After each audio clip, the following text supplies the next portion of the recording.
वर्णं तमसा परस्तात् तमेव विदित्वा अतिमृत्युमेति नान्या पन्था विद्यते जनाय। ఓం శాంతి శాంతి శాంతి. బంధువులారా, మనము దివ్య మానవ నిర్మాణం గురించి, దివ్య మానవ నిర్మాణ విధి గురించి ఆలోచిస్తున్నాము. అందులో దీర్ఘాయుష్యాన్ని సంపాదించడానికి ప్రయత్నం చేసినప్పుడు మనకు బాధాకరమైన విషయాలు ఎదురవుతాయి. అవి రోగాలు. రోగాలు ఆరోగ్యాన్ని పాడు చేస్తాయి, జీవితాన్ని పాడు చేస్తాయి, శుభకార్యాలను పాడు చేస్తాయి. అయితే మనం రోగాల గురించి ప్రయత్నం చేసి తెలుసుకుంటే రోగాలు రాకుండా చేయగలుగుతాం. రోగాలకు కారణము నేను ఇంత క్రితం సూచన చేసినాను. అర్థ, కర్మ, కాల్. అర్థ అంటే అర్థాలు, ఇంద్రియాల ద్వారా స్వీకరించబడే విషయాలు అర్థాలు, శబ్ద స్పర్శ రూపం. కర్మలు అంటే శరీరం ద్వారా, వాక్ ద్వారా, మనసు ద్వారా చేసే కర్మ, అదర్థ కాలం. కాలం అంటే ఋతువు, వర్షాకాలము, చలికాలము, ఉష్ణకాలం. అయితే వాటి వలన శరీరంలో మార్పులు జరుగుతాయి. అయితే మార్పులు జరిగితే వాటికి అనుకూలంగా మనము దాన్ని దూరం చేసి అనుకూలంగా మనం ప్రయత్నించాలి. ఇది సామాన్యంగా 3 కారణాలు. ఇది సంక్షిప్తంగా నేను పేర్కొన్నాను. వీటి గురించి మనం మొదటిసారి వింటున్నాం కాబట్టి ఇవన్నీ అయోమయంగా ఉంటాయి. వీటి గురించి చాలాసార్లు మనం విన్నట్టయితే వీటి ఒక్కొక్క అంశం గురించి చాలాసార్లు వినడం వల్ల ప్రత్యేకమైన పరిజ్ఞానం కలుగుతుంది. లేకపోవడం వల్ల ఆ ప్రత్యేక పరిజ్ఞానం కలగడం లేదు. నేను నిన్న మొన్న ఈ విషయం గురించి మాట్లాడాను. ఎక్కువ అది కొత్త విషయం కాబట్టి ఎక్కువ అర్థం కాలేదు. దీని గురించి అనేక సార్లు మనం వింటే దాని గురించి తెలిసిపోతుంది. ఋషి దయానందుని భక్తులు, ఆర్య సమాజకులు ఈశ్వరుని గురించి మాట్లాడినప్పుడు ఎక్కువ అర్థం చేసుకుంటారు. ఎందుకంటే ఈశ్వరుని స్వరూపం గురించి ప్రముఖంగా వాళ్ళు ఆలోచిస్తారు, మాట్లాడతారు, చెప్తారు, వింటారు. మిగతా వారికి అది తెలియదు. మిగతా వారు అనేక రకాల దేవుళ్ళని, వారి వారి భాషలని, వారి ధర్మాలని, వారి ఆకారాలని, వారి భోజనం రకరకాలుగా మాట్లాడతారు. వారికి సర్వవ్యాపకుడైన భగవంతుని గురించి మాట్లాడితే ఎక్కువ అర్థం కాదు. అదేవిధంగా ఇప్పుడు రోగాల కారణాల గురించి మాట్లాడడం వల్ల ఎక్కువ అర్థం కాదు.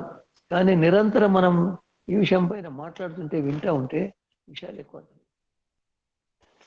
ఇప్పుడు మొట్టమొదలు రోగాలను తెలుసుకొని రోగాలు రాకుండా ఆపడానికి ప్రయత్నం చేయాలి. రోగాలంటే అందరికీ తెలుసు. రోగాలు లేకుండా ఉండేవాళ్ళు ఎవరో లక్షలు, ఒకరు ఇద్దరు. అనేక రకాల రోగాలు ఉంటాయి. నేను రోగాలు 3 రకాలని చెప్పిన. శారీరక రోగాలు, శరీరంలో వాత పిత్త కఫాల ద్వారా సంభవించే రోగాలు. రెండవది బయటి చెట్టు ద్వారా కానీ, కట్టె ద్వారా కానీ, గోలి ద్వారా కానీ, సింహం ద్వారా కానీ, ఇతరుల ద్వారా కానీ ఆఘాతం కలిగితే కరిగే రోగాలు. అది రెండవది. రెండింటిని కలిపి ఒకటి అనుకుంటకూడదు. మూడవది మానసికంగా, మనస్సులో రాగము, ద్వేషము, ఈర్ష, చింత, భయము, క్రోధము, అహంకారం ఇవన్నీ ఉంటాయి. వాటి వల్ల కూడా మనిషిని ఆరోగ్యం చెడిపోతుంది. ఇక నాలుగవది ఆకలి, దప్పి, వృద్ధావస్థ, మృత్యు. ఈ స్వాభావిక రోగాలు వీటిని దూరం చేయరు. అయితే మన ఋషులు మహర్షులు సూక్ష్మంగా ఎన్ని రకాల రోగాలు వాటిని పరిశీలించి చెప్పినారు. సామాన్యంగా శారీరక, మానసికం. అయితే ఆ రోగాల కారణాలు ఏమిటో ఇంతమంది నేను చెప్పిన. రోగాల కారణాలు బాగా అర్థం చేసుకున్నప్పుడు ఆ రోగాలను దూరం చేయడానికి ప్రయత్నం చేయగలుగుతాం. రోగాల కారణాలు తెలుసుకున్నప్పుడు రోగాలను దూరం చేయలేము. ఈనాటి చికిత్సలో రోగాల కారణాలు లేవు. కారణం లేకుండానే చికిత్స జరుగుతుంది. ఏ కారణం వల్ల రోగాలు వచ్చినాయో తెలుసుకోరు. ఆ రోగాల కారణం దూరం చేస్తే పోతుంది.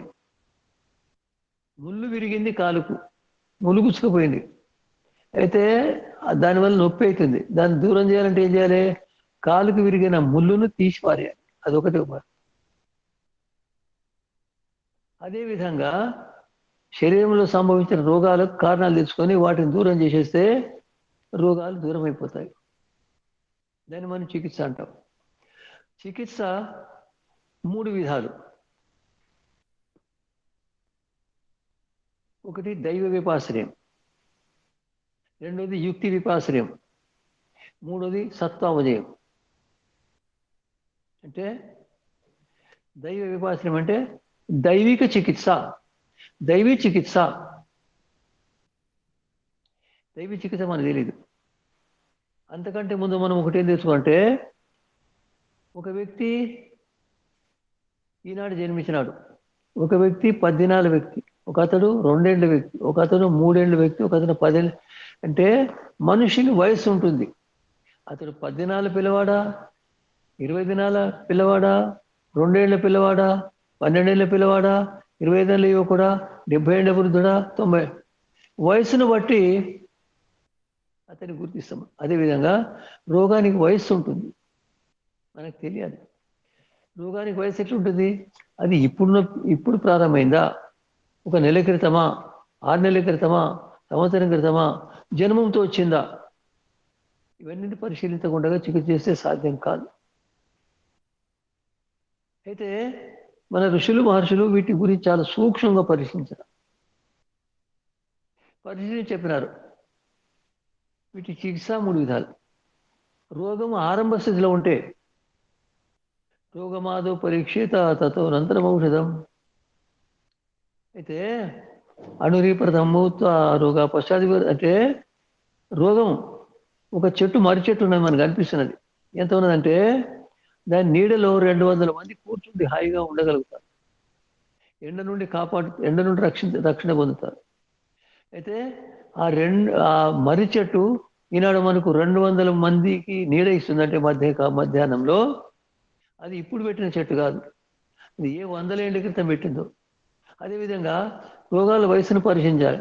రోగము ఎప్పటి నుంచి ప్రారంభమైంది, దాని రోగం వయసు ఎంత, రోగం యొక్క వయసును బట్టి దాన్ని చికిత్స కాదు. ఏదో చేస్తామంటే చికిత్స కాదు, చికిత్స కాదు. మొదలు రోగం గురించి తెలవాలి. ఏ కారణం వల్ల రోగం వచ్చింది, ఆ రోగం లక్షణాలు ఏమిటి, ఆ రోగం ప్రభావం ఏమిటిది, దాని వయసు ఎంత, దానికి కారణం ఏమిటిది అన్ని పరిశీలించిన తర్వాత అప్పుడు నిర్ణయం చేయాలి, ఔషధం నిర్ణయం చేయాలి. ఇప్పుడు పోగానే సూది ఇవ్వడము, బస్ అయిపోయింది పో, ఇది కాదు. వైద్యులు రోగాన్ని పరిశీలిస్తారు. మొట్టమొదలు ఒక చిన్న ఔషధం ఇస్తారు, రేపు రాండి అంటారు, దాని పరిణామం తెలుసుకుంటారు. ఈ విధంగా క్రమక్రమంగా రోగం యొక్క స్వరూపాన్ని తెలుసుకోవడానికి ప్రయత్నిస్తారు. మొట్టమొదలు అడుగుతారు, ఏం రోగము, ఏం సమస్య, ఏం కష్టం, ఎక్కడ ఏమిటి అన్ని అడిగి తెలుసుకుంటారు. తర్వాత ఎటువంటి ఆహారం చేస్తున్నారు, ఎటువంటి ఆచరణ, ఎటువంటి వ్యవహారం, ఎటువంటి జాగరణ, నిద్ర, ఇవన్నిటినీ సూక్ష్మంగా అడిగి తెలుసుకుంటారు. తెలుసుకొని దాని కారణాన్ని పసిగట్టడానికి ప్రయత్నిస్తారు. ఏ రోగం వల్ల శరీరంలో ఏ మార్పులు కలుగుతాయో రకరకాలు ఉంటాయి. అయితే మొట్టమొదలు ఆ రోగాన్ని పరిశీలించాలి. రోగాన్ని సరిగా పరిశీలించకపోతే చికిత్స జరగడానికి వీల్లేదు. శత్రువు ఎటువంటి వ్యక్తో అతని సామర్థ్యం ఏమిటో ఏం తెలుసుకోకుండా సమాధానం చేస్తే ఏం చేస్తాం? చెప్పలేం, చేయలేము, సాధ్యంగా. అదేవిధంగా మన శరీరంలో ఉన్న రోగాలు ఎంత బలమైనవి, ఎంత పాతవి, ఎంత కొత్తవి, ఎంత వయసు ఉన్నది వాడిది, ఆ తర్వాత ఎప్పుడు ప్రారంభమైనవి, ఏ విధంగా ప్రారంభమైనవి, ఎంతసేపు, ఎంత కాలం అయింది, ఇవన్నీ పరిశీలించిన తర్వాత అప్పుడు మెల్లమెల్లగా దాన్ని పరిశీలించి చికిత్స ప్రారంభం. రోగాలు మెల్లమెల్లగా వస్తాయి, ఒకసారి రావు. మనకు ఒకసారి వచ్చినట్టు కనిపిస్తాయి కానీ ఒకసారి రావు. ఏ వస్తువు కూడా ఒకసారి కాదు. అయితే మెల్లమెల్లగా రోగాలు వచ్చినాయి. ఆ రోగాలను తగ్గించడానికి ప్రయత్నం చేయాలి. ఎట్లాంటి ప్రయత్నము? లక్షణాలు కనిపిస్తే వాటిని దూరం చేస్తూ కాదు. ఒక ముండ్ల చెట్టు ఉన్నది, అది ముండ్లు ఉత్పన్నం చేస్తుంది. ముండ్లు కాళ్ళకిరిగితే చాలా బాధ. అయితే మనం ముళ్ళ చెట్టు నరికేసే పోదు అది. ముళ్ళ చెట్టును దూరం చేయాలనుకుంటే ముళ్ళ చెట్టుకు చుట్టూ మన్ను తీసి తవ్వి దాన్ని దూరం చేసి దాన్ని ఏరు ఎక్కడ ఉందో దాన్ని పట్టి తీసేయాలి. అదైతే దూరం. అదేవిధంగా రోగం యొక్క స్వరూపాన్ని తెలుసుకోవాలి. లక్షణాలు బట్టి ఆ రోగాన్ని కారణాలు తెలుసుకొని రోగ కారణాలు మొత్తం దూరం చేసేయాలి. అయితే రోగం అవుతుంది, ఒకటికి పోదు. అయితే రోగాన్ని దూరం చేసే ఉపాయాలు 3 రకాలు. ఒకటి దైవ విపాసనయం, రెండోది యుక్తి విపాసనం, మూడోది సత్వావజయం. దైవ విపాసనం అంటే దైవీ క్రియల వలన చేసే చికిత్స దైవీ చికిత్స. తర్వాత యుక్తిపూర్వకంగా ఏ కారణాల వల్ల రోగాలు వచ్చినాయో ఆహార విహారాల లోపాల వల్ల వచ్చినది కదా, ఆహార విహారాలు మార్పు చేసి, అది కాకపోతే అప్పుడు ఔషధాలు ఒక రకం కాదు, ఔషధాలు చాలా రకాలు. ఒకటి ఔషధాలను తిని చికిత్స జరుగుతుంది. తిని చికిత్స చేస్తారు, తినిపించి చికిత్స. ఔషధం తినాలి, తింటే శరీరంలో మార్పు చేసేస్తారు, రోగాన్ని దూరం చేస్తుంది, రోగ కారణాలు దూరం చేస్తుంది. రెండోది ఔషధాన్ని రక్తంలో ఎక్కించాలి, అది కొంత తొందరగా పనిచేస్తుంది. రక్తంలో కలిసిపోయి ప్రభావం చేస్తుంది, రోగాన్ని దూరం చేస్తుంది. మూడోది నాసిక ద్వారా దాని వాసన చూడాలి. అది సూటిగా వాసన, ఇక దాన్ని బూడిద చేసి వాసన చూడమా, ఏ విధంగా అయితే ఈ నాసిక మొత్తం శరీరానికి ద్వారము. ఇందులో నుండి ప్రవేశించే విషయం అది మొత్తం నరాలపైన ప్రభావం చూపుతుంది, మొత్తం శరీరం పైన ప్రభావం చూపుతుంది. అయితే 3 రకాల ఔషధాలు ఉంటాయి. మనం ఏ ఔషధం చేస్తాము మరి తెలియదు. అయితే తినవలసిన ఔషధము అది మెల్లగా పనిచేస్తుంది. రెండోది రక్తములో నింపుకుంటే, రక్తంలో కలిపేస్తే అది కొంచెం తొందరగా పనిచేస్తుంది. నాసిక ద్వారా పీల్చుకుంటే అది అతి త్వరగా. ఈ చికిత్సలో ఒకటి యజ్ఞ చికిత్స. యజ్ఞం ద్వారా కూడా కొన్ని ఔషధాలను కలిపి సామగ్రిలో ఆహ్వానిస్తే అవి అణువులుగా మారిపోయి గాలిలో కలిసి మన నాసిక ద్వారా శరీరంలో ప్రవేశిస్తాయి, రోగాలను దూరం చేస్తాయి. ఇవన్నీ కాకపోతే అప్పుడు శస్త్రకర్మ. రోగాలు 2 రకాలు ఉంటాయి, ఒకటి సాధ్యం, ఒకటి అసాధ్యం. సాధ్యం రోగాలంటే వాటి చికిత్స చేయొచ్చు, చికిత్స జరుగుతుంది. నెలన 6 నెలల జరుగుతుంది చికిత్స, రోగం దూరం అయిపోతుంది. ఇంకోటి అసాధ్యం. అసాధ్యం అంటే దూరం కాదు.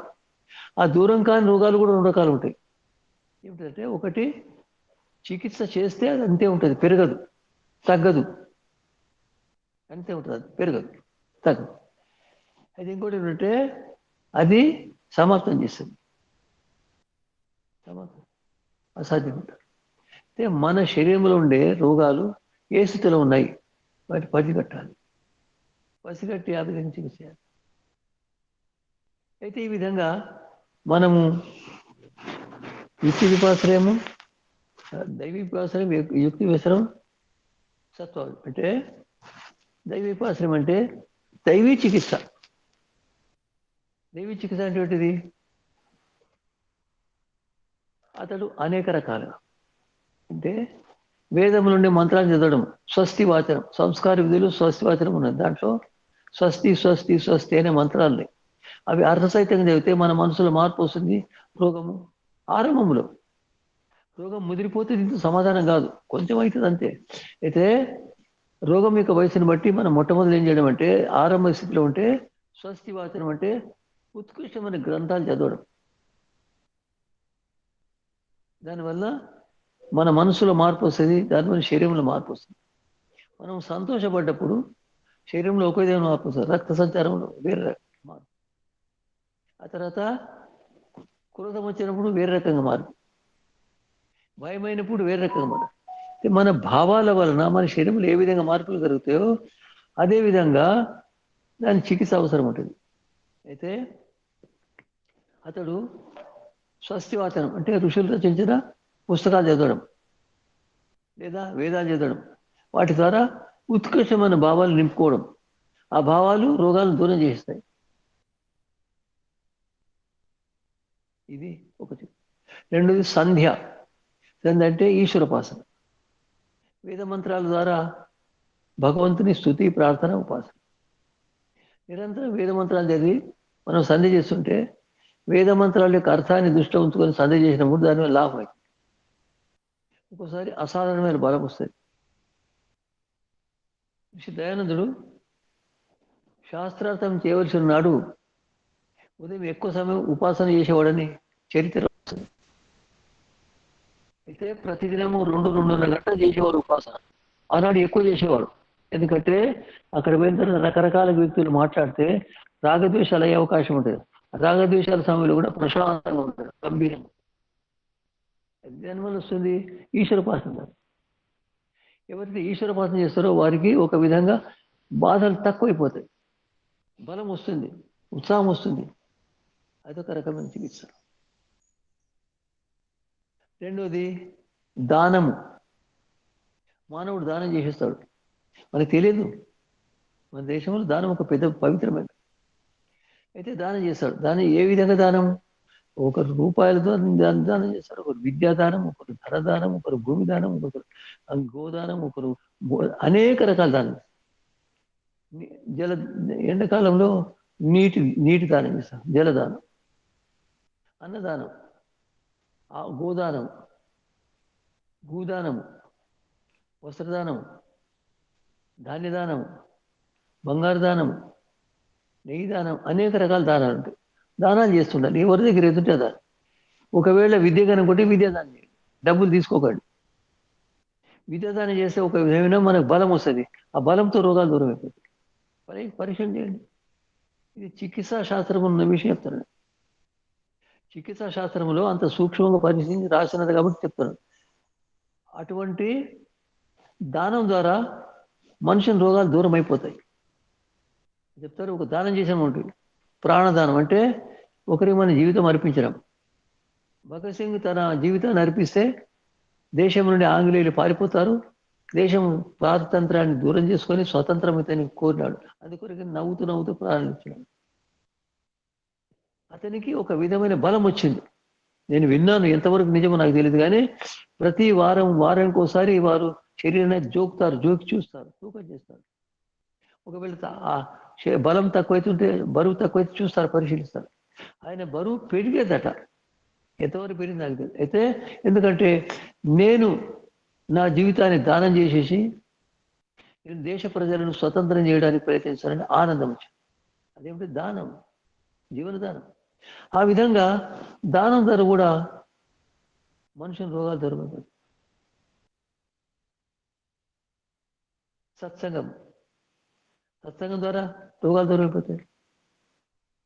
మనుషుడు సత్సంగంలో సద్భావాలు వింటూ ఉంటే ఉత్సాహంతో అతని శరీరంలో మార్పు వస్తుంది, రక్త ప్రసరణలో మార్పు వస్తుంది, నరాలపైన ప్రభావం పడుతుంది, మనసు ప్రభావం నరాలపైన పడుతుంది, నరాలపైన పడే ప్రభావం శరీరం పైన రోగాలను దూరం చేస్తారు.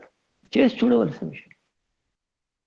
నిరంతరము సత్సంగంలో కూర్చుంటే మనుషుల్లో మార్పు వస్తుంది.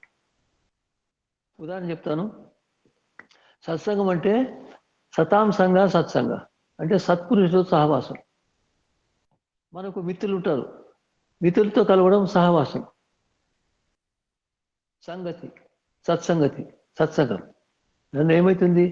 మిత్రులు కలిసినప్పుడు ఆ మిత్రుల ప్రభావం మనసు ప్రశాంతంగానే పడిపోతుంది, రోగం దూరం అయిపోతుంది. మనం చూస్తుంటాం, పిల్లవాడు తల్లి లేనప్పుడు బాధపడుతుంటాడు,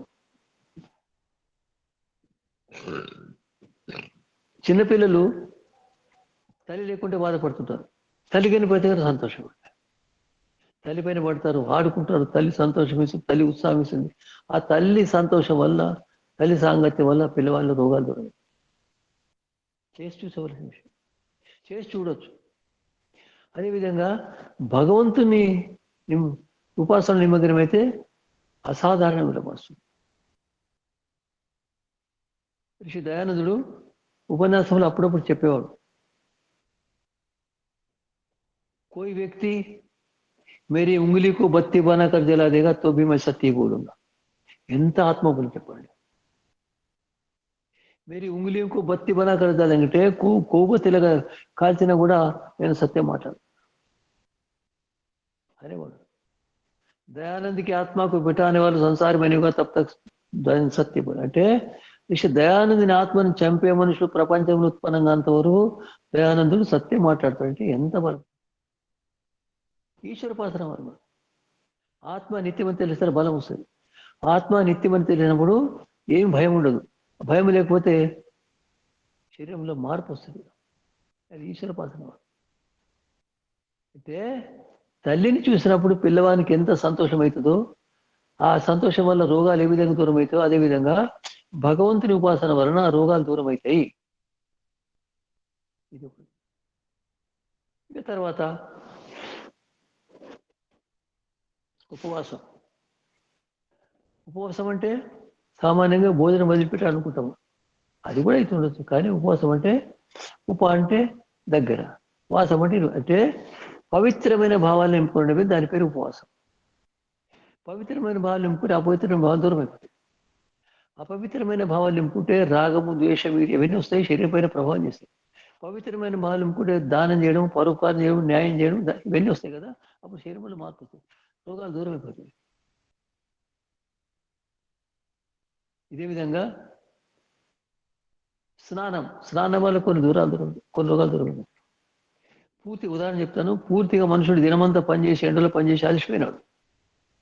వచ్చిన తర్వాత అరగంటకు స్నానం చేస్తే కొత్త శక్తి వస్తుంది, అది బలహీనత పోయింది. ఈ విధంగా స్నానం వల్ల కొన్ని రోగాలు దూరం. శరీరంలో వేడి చేసినప్పుడు స్నానం చేస్తుంటే వేడి తగ్గిపోతుంది. అనేక రకాల స్నానం వల్ల కలిగే లాభాలు. ఈదన మనం మర్చిపోయిన పెద్ద పెద్ద నగర ఎవరు ఇస్తారు? ఈదన ఒక చికిత్స. ఈదన ద్వారా నరాల్లో మార్పు వస్తుంది, రక్త సంచారం మార్పు వస్తుంది, ఇటువంటి అనేక రకాల చికిత్సలు మన దేశంలో ఉన్నాయి. ఒక పుస్తకం ఉన్నది, నేను చదివిన, ఇప్పుడు దొరకడం లేదు అది. అయితే ఆ రచించిన వ్యక్తితో నేను మాట్లాడినాను కూడా. అవన్నీ ఏంటంటే సంగీతం ద్వారా రోగాలను దూరం చేయడం. సంగీతం ద్వారా రోగాలు దూరం అయిపోతాయి. సంగీతం వినగానే ఒక విధమైన ఆనందం కలుగుతుంది. ప్రతి వ్యక్తి ఆరోగ్యాన్ని సరిగ్గా ఉంచుకోవాలనుకుంటే, సంతోషంగా కూడా అనుకుంటే సంగీతం 10 నిమిషాలు వినాలి. శాస్త్రీయ సంగీతం వినాలి. ఉదయం 10-15 నిమిషాలు, సాయంత్రం. ఆ విధంగా చేయడం వల్ల శరీరంలో ఒక విధమైన ఉత్సాహం, వికాసం అయిపోతుంది, రోగాలు దూరం అయిపోతాయి, శరీరంలో ఉన్నతి జరుగుతుంది, రక్త సంచారం సరిగ్గా జరుగుతుంది. వ్యాయామం వల్ల రోగాలు దూరం అవుతాయి. మీకు తెలిసిన విషయం. ఈనాడు యోగం పేరుతో అనేక రకాల వ్యాసనాలు చేయిస్తుంటారు. వాటి వల్ల అనేక రోగాలు దూరం అవుతాయి. అయితే మనము వ్యాయామం ద్వారా కూడా కొన్ని రోగాలు దూరం చేయాలి. ఈ విధంగా అనేక రకాల చికిత్సలు మన దేశంలో ఉన్నాయి. కనీసం నాకు 13 రకాల చికిత్సలు తెలుసు. వీటిని దైవ విపాసన అంటారు. అంటే దైవిక క్రియల ద్వారా జరిగే చికిత్స దైవ విపాసన. రెండవది యుక్తి విపాసనం. యుక్తి విపాసనం అంటే ఆహార విహారాలు మార్పు చేసి, శరీరంలో శీతలత పెరిగింది, అప్పుడు వేడి పదార్థాలు తీసుకోవాలి. వేడి పెరిగింది, శీతల పదార్థాలు తీసుకోవాలి. అంటే శరీరంలో జరిగే పరిస్థితిని పసిగట్టగలిగే యువత కావాలి. ఆ శరీరంలో ఏం పెరిగింది, ఏం తగ్గింది అనే కారణం ఏమిటి తెలుసుకొని, శరీరంలో జరిగే మార్పులను అర్థం చేసుకొని వాటికి ప్రతిక్రియగా దాని ప్రతికూలమైన పదార్థాలు వాడడం, ప్రతికూలమైన క్రియ చేయడం. కేవలము ఆహారం ద్వారా చికిత్స చేయడం సాధ్యం, చేయగలుగుతాం, కానీ మనకు తెలియదు. ఆహారము, ఒక ఉదాహరణ చెప్తాను.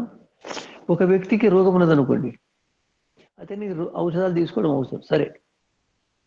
అయితే ప్రశ్న ఏమిటంటే ఔషధాలు సేవించే రోగి కూడా భోజనం చేస్తాడు. అయితే ప్రశ్న ఏంటంటే, రోగి ఔషధాలు లేకుండా జీవించగలుగుతాడు, కానీ భోజనం చేయకుండా జీవించలేడు. అంటే ఏమన్నట్టు, ఔషధాల వల్ల కలిగే లాభం కంటే భోజనం వల్ల ఎక్కువ లాభం అవుతుంది. కాబట్టి భోజనాన్ని ఔషధం అంటే భోజనాన్ని, ఔషధం అంటే భోజనాన్ని మహా ఔషధం అన్నారు. ఆయుర్వేద శాస్త్రం భోజనాన్ని మహా ఔషధం అంటే మందులు సరిగా పనిచేస్తాయి, కానీ మందులు తీసుకొని భోజనం వదిలిపెడితే భోజనం ఆరోగ్యం సరిగా ఉంచుకోరు. కానీ భోజనం తీసుకుంటూ మందులు వదిలిపెడితే ఉండగలరు. అంటే మందుల కంటే భోజనం శరీరం పైన ఎక్కువ లాభం. కాబట్టి భోజనం వాస్తవం చూస్తే మనకు ప్రపంచంలో ఉండే ఔషధాలకన్నిటికంటే మన భోజనం ఎక్కువ బలమైంది. భోజనం ద్వారా రోగాలను దూరం చేయగలుగుతాం. భోజనం తాటు ఉపవాసం రకరకాలు ఉంటాయి. అయితే ఆహారం వలననే రోగాలు సంభవిస్తాయి. ఆహారం వలన రోగాలు దూరం. ఆహారము అనేక గుణాలు. ఒకటంటే ఆహారంలో విషము, ఒకటి మరణం. అంటే ఆహారం విషమవుతుంది, ఆహారమే మరణం చేసేస్తుంది, చంపేసేస్తుంది. ఎట్లా? ఒక వ్యక్తి భోజనం చేస్తాడు, ఆకలి కంటే ఎక్కువ తీసుకుంటాడు, అది ప్రలోభన వల్ల దేనివో తీసుకున్నాడు, అది జీర్ణం కాదు, దాంట్లో పురుగులు అయిపోతుంది. ఏమవుతుంది? అది విషంగా మారిపోతుంది. అప్పుడు ఏం చేయాలి? దాన్ని కక్కాలి, వమనం చేయాలి పద్ధతి ప్రకారం. అయితే అది విషం అయిపోయింది. ఏం చేయాలి? బాగా తింటారు, నూనె పదార్థాలు, జిడ్డు పదార్థాలు, రకరకాల మిఠాయిలు, పెళ్ళలు తీసుకుంటారు. తీసుకుంటే రెండంతా తీసుకుంటారు. అది కానీ తెల్లారి మధ్యాహ్నం వరకు రోగం, అది ఆకలి కాదు, లోపల అది లోపల వ్యతిరేకం చేస్తుంది, విరుద్ధమవుతుంది. ఏమిటిది? అది ఆరు కలిగిన విషం. అది ఈనాడు ఏం చేస్తారంటే, పెన్నీళ్ళలో సామాన్యంగా ఎండాకాలంలో ఏం చేస్తారు? నీళ్ళలో మంచు వేసేస్తారు. మంచు కలిపి ఆ నీళ్ళు వేసేది చల్లగా అనుకుంటారు. అదేం చేసేది? పాడు చేస్తారు. మంచు వేడి చల్లగా ఉండదు, మంచు మనకు తెలియదు. ఏం చేస్తారంటే వేడి భోజనం చేస్తారు, ఆ తర్వాత దాన్ని ఐస్ క్రీమ్ అని పెడతారు, చల్లగా తీస్తారు. ఏమవుతుంది? అది మండే అగ్ని పైన నీళ్లు పోసి వంటను ఆశించడం. జఠరాగ్ని భోజనాన్ని జీర్ణం చేస్తుంది, కానీ ఈ చల్లటి పదార్థం తీసుకుంటే ఆ చల్లటి పదార్థం ఆ జఠరాగ్ని చల్లగా చేసేస్తుంది, మందగిస్తుంది, జీర్ణం కాదు భోజనం. పద్ధతి లేదు. అయితే ఈ భోజనం విషం కూడా అవుతుంది, చివరికి భోజనం మరణం అవుతుంది. ఆహారం వల్ల మరణిస్తారు. అయితే ఆహారము విషము, ఆహారం మరణం. అంటే ఆహారం గురించి మనకు చాలా తక్కువ తెలుసు. ఆహారములు మార్పులు చేసేసి అనేక రోగాలకు చికిత్స చేయగలుగుతాం, మనకు అది తెలియదు. ఆహారం కంటే మించిన ఔషధం లేదని నేను చెప్పినాను కూడా. అయితే ఈ ఆహారం ద్వారా మనము ఆహారం యొక్క స్వరూపాన్ని తెలుసుకొని, దాని సామర్థ్యం తెలుసుకొని, ఆకలి తెలుసుకొని, మన సామర్థ్యం తెలుసుకొని, దానికి అనుకూలంగా ఆహార పదార్థాలను మార్చి వాడుకుంటుంటే క్రమంగా శరీరంలో ఉండే రోగాలు మొత్తం దూరం అయిపోతాయి. ఇది మనకు తెలియదు. చాలా మంది నన్ను అడుగుతారు, స్వామీజీ మీ ఆరోగ్యం బాగుంది? బాగా, పూర్తి బాగు. గట్టి చెప్తాను. ఎందుకంటే ఆహారం చెడిపోవడానికి కారణం మన అజ్ఞానం వల్ల ఆహార పదార్థాలను ప్రతికూలంగా సేవించడం వల్ల రోగాలు వస్తే రోగాలు అప్పటికప్పుడు తెలుసుకోవాలి. రోగము ప్రారంభమవుతుంది. ఇవాళ విత్తనం వేసేస్తే ఇవాళ చెట్టు కాదు. అయితే ఇవాళ విత్తనం వేసేస్తాం, నీళ్ళలో భూమిలో నానిపోతుంది, అది ఉబ్బుతుంది, ఆ తర్వాత ఇంకా ఉబ్బుతుంది, అంకురం ఉబ్బుతుంది, ఆ తర్వాత అంకురము దాన్ని పగలగొడుతుంది, దాని పొట్టును పగిలిన తర్వాత దానిలోకి వెళ్ళి ఏర్లు ప్రారంభమవుతాయి. ఆ విత్తనంకి వెళ్ళి భూమిలో ఏర్లు భూమిలోకి పోతాయి, భూమిలో అతుకపోతాయి, ఇటు పైకి ఆకులు వస్తాయి, ఆ తర్వాత పైకి కనిపిస్తాయి. ఇది కావడానికి 5-6 దినాలు, వారం దినాలు, 15 దినాలు. అదేవిధంగా మన శరీరంలో రోగం ప్రారంభమైంది, తెలిసిపోతుంది ఏం రోగం అని. నేను చెప్తాను ఒక విషయం ఏనండి, మహర్షి పతంజలి చెప్పిన విషయం చెప్తాను. మహర్షి వ్యాసుడు ఎవరంటే, ఒక వెంట్రిక ముక్క ఎంత పొడుగునో అంతే వెడల్పు తీసుకోండి, అది శరీరంలో ఒక భాగం, ఏం కాదు. అదే చిన్న ముక్క కంటిలో పడితే నలుసైపోతుంది, మళ్ళీ నలిసి కండు వాస్తాయి. అదేవిధంగా ఒక వస్తువు అనేక రకాలుగా శరీరం మార్పిస్తుంది. ప్రతికూలమైన వస్తువు చిన్నదైనా ప్రతికూలంగా చేస్తారు, రోగాలు తెచ్చేస్తారు. మనకు ఆహార పదార్థం తెలవాలి. ఏ పదార్థం యొక్క ధర్మం ఏమిటి, ఏ పదార్థం సామర్థ్యం ఏమిటి, ఏ పదార్థం గుణం ఏమిటి తెలుసుకున్న తర్వాత ఎంత అవసరమో అంతని తీసుకోవాలి. తీసుకుంటే రోగాలు పోతాయి. రోగాలు ఆహారంలో మార్పులో రోగాలు వచ్చినాయి. సరైన పద్ధతులు సేవిస్తే రోగాలు పోతాయి, సామాన్యమే. అయితే ఈ విధంగా యుక్తి విపాసనం అంటే వ్యాయామం ద్వారా, నిద్రించడం ద్వారా, మేలుకోవడం ద్వారా, స్నానం ద్వారా, అనేక రకాల రకాల క్రియాకలాపాల ద్వారా రోగాన్ని దూరం చేయగలుగుతాం. దీన్ని యుక్తి విపాసనం అంటాం. ఒకటి దైవ విపాసనము, యుక్తి విపాసనం. ఇప్పుడు సత్వోపజయం. సత్వం అంటే మనసు, అవజయం అంటే జయించడం. ఏ వ్యక్తి ఇంద్రియాలు జయించడం జితేంద్రియుడు, అతనికి రోగాలు రావు. జితేంద్రియం నానుపతంతి రోగా. జితేంద్రియునికి రోగాలు రావు. జితేంద్రియుని రోగాలు మార్చవు, బాధించవు, పీడించవు, వ్యాకులం చేయవు. అంటే మనం ఇంద్రియాలకు లోబడి ఉంటాము. ఇంద్రియాలకు లోబడి ఉండడం వల్ల అనేక రకాల రోగాలు. మనం రుచి కొరకు భోజనం చేస్తూ ఉంటాం. ఆకలి ఎంత అంతకంటే ఎక్కువ చేస్తే కడుపు ఉబ్బుతుంది. ఇంటికి పోతే ఆయాసం అవుతుంది. ఆయాసం కాకపోతే ఏమిటి? ఆ తర్వాత పండుకుంటే నిద్ర రాదు, మేలుకుంటే కూర్చోలేము, లేవలేము, మాట్లాడి. ఈ విధంగా మనము వస్తువుల యొక్క, ఆహారం యొక్క ధర్మాలు, ఆహారం యొక్క సామర్థ్యం తెలుసుకోకపోవడం వల్ల, వాటిని ఎప్పుడు తీసుకోవాలి, ఏ విధంగా తీసుకోవాలి, ఎంత తీసుకోవాలి అవన్నీ విషయం తెలియకపోవడం వల్ల ఏదో రకంగా సేవిస్తుంటాం, రోగాలు వస్తాయి. ఇంటికి వచ్చిన అతిథులకి ఏం చేస్తారు? ఇంకా లేదు, ఇంకా తీసుకోండి. ఎవరికంటే ఎక్కువ వాళ్ళకు వడ్డిస్తే వాళ్ళు సంతోషపడతారు, ఆ రోగాలు కూడా వస్తాయి. నేను చెప్తాను, ఎదుటి వారు చాలు అన్న తర్వాత భోజనం ఇవ్వకండి, బస్. ఇంకా తీసుకో. ఏమైతే చివరికి అది ప్రేమన రోగాలకు కారణమా? ప్రేమతో వాళ్ళు బలపూర్వకంగా ఇస్తారు, తీసుకుంటే ఏమైతే రోగాలు వస్తాయి. నేను తీసుకున్నట్ల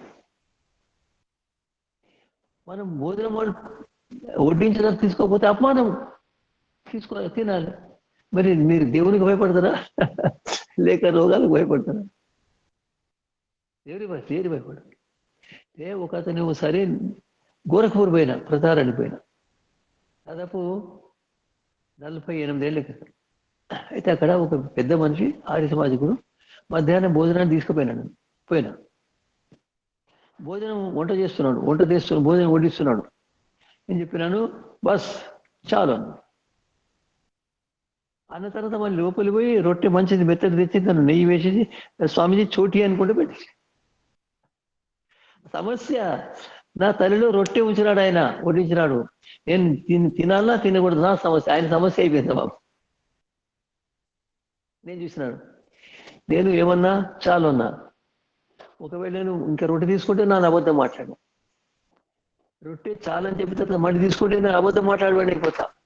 తీసుకోకపోతే ఎదుటి వ్యక్తి బాధపడుతుంది, సమస్య అయిపోయింది.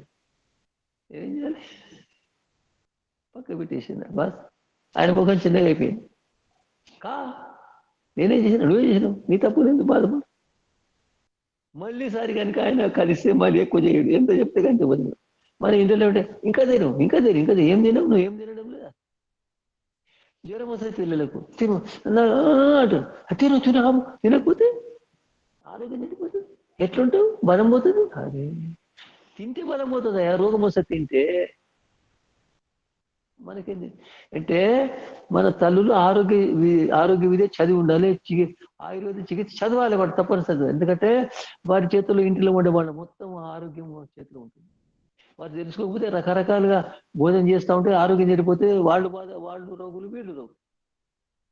కాబట్టి ఎంత అవసరమో అంతే, ఎప్పుడు అవసరం అప్పుడే. అది ఇంద్రియాలను జయించడం అంటారు. ఈ విధంగా ఇంద్రియాలను చేస్తే ఆ మనిషి రోగాలు బాధించవు. ఒక శ్లోకం చెప్పి సమాప్తం చేస్తాను. మహర్షి అగ్నివేశుడు ఆయుర్వేదంలో ఒక శ్లోకం చెప్పినాడు.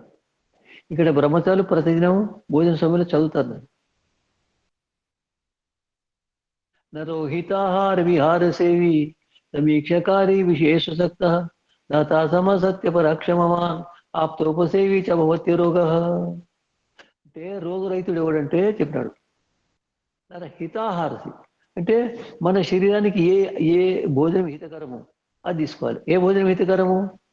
స్వామీజీ కిస్మిస్ తీసుకోవాలన్నా చెప్పండి, నిమ్మకాయ తీసుకోవాలన్నా మంచిదేనే కాదు, నిమ్మకాయనే, కానీ మీ శరీరానికి అనుకూలమైతే మంచిదే, లేకపోతే మీకు చెడుపు. ఏది అవసరమో దాన్ని తీసుకోవాలి. హితాహారం అంటే ఒక్కోసారి పాము విషయం కూడా హితం అయిపోతుంది. అది హితం అంటే మన శరీరానికి ఏది హితం కలిగిస్తే అదే హితకరం.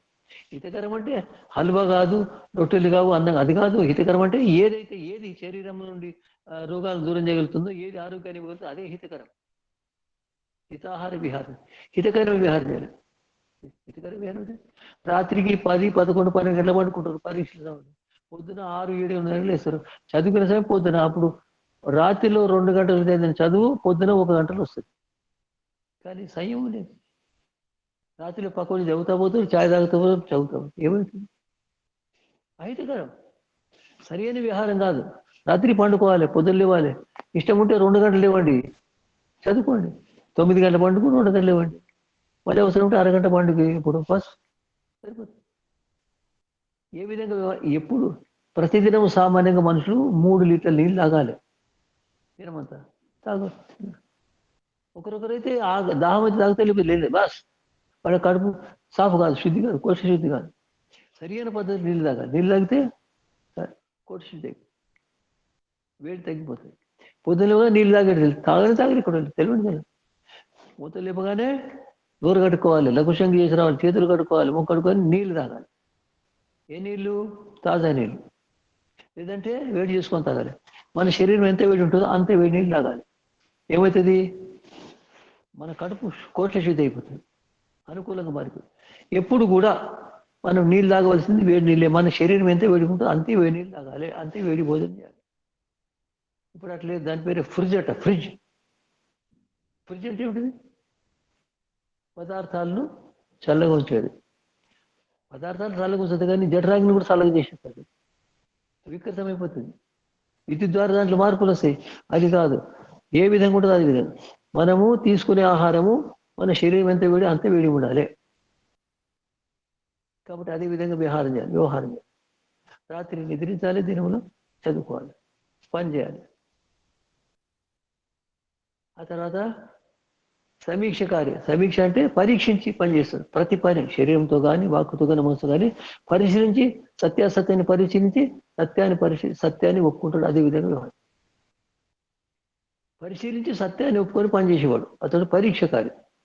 2, 3 అంటే విషయేషాసక్త, విషయాలపైన ఆసక్తి లేనివాడు. తినండి హల్వా, ఎంత అవసరం అంతే. ఇంకా తినండి, హల్వా అవసరం లేదు. ఎంగోలా అన్నం. స్వామీజీ ఇంత మంచి పండుగ నాడు మేము చేస్తే మంచి పదార్థాలు మీరు తీసుకుంటే మేమిటే తీసుకుంటాం. అంటే మీకు సరిగా ఉంటే మీరు తీసుకోండి, నాకు సరిగా అరుగు తీసుకోకండి. శరీరానికి హితం చేసే విధంగానే తీసుకోండి.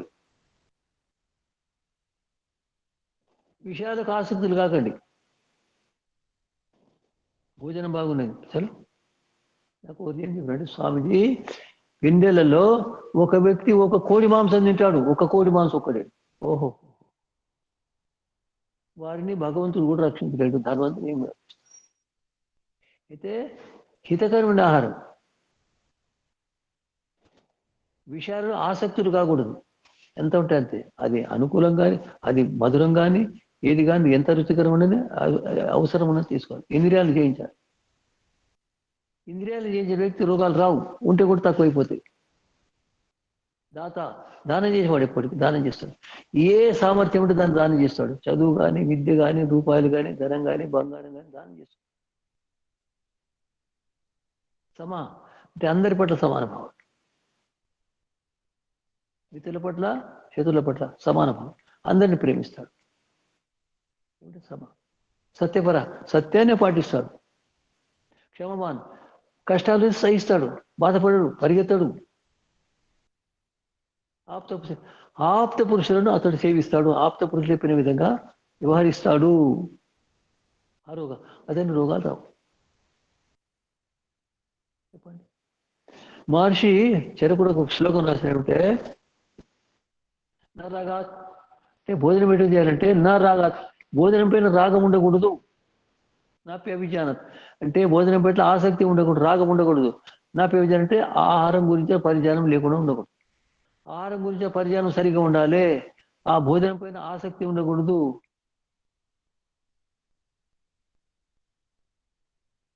సమీక్ష హితమచిన సరిగ్గా పరిశీలించి హితకరమైన ఆహారం సేవించాలి. ఎందుకంటే దేహం ఈ ఆహారం, శరీరం ఆహారంతో ఆహారమే శరీరము, శరీరం ఆహారమే. కాబట్టి ఆహారాన్ని ఈ విధంగా పరిశీలించి తీసుకోవాలి. అదని రోగాలు. నేను ఆయుర్వేద సిద్ధాంతం చెప్తా ఉన్నాను. ఇది తొందరగా అర్థమయ్యే విషయం కాదు. కాబట్టి మీరు దీన్ని చాలాసార్లు అనేక సార్లు వింటాడు మీకు అర్థమవుతుంది. మీకు జీవితంలో స్వయంగా రోగాలు రాకుండా చేయగలుగుతారు. చిన్న చిన్న రోగాలు వస్తే మీరు భోజనం ద్వారా మార్పు చేసి చేయగలుగుతారు. కాబట్టి ఈ విద్య మీరు నేర్చుకోవాలి. నేను రోగాల గురించి, ఆ తర్వాత రోగాల చికిత్స గురించి కూడా చెప్పినాను. ఈ తర్వాత దీన్ని మించితే ఔషధాల చికిత్స జరుగుతుంది. ఔషధాలు కూడా కొన్ని తిని, కొన్ని రక్తం ఎక్కించి, కొన్ని నాసిక ద్వారా, అది కాకపోతే శస్త్రకర్మ. ఈ విధంగా చికిత్స జరుగుతుంది. నేను సంక్షిప్తంగా కొన్ని విషయాలు చెప్పినాను. ఎవరికైనా సందేహాలు ఉంటే అడగొచ్చు, అడగండి.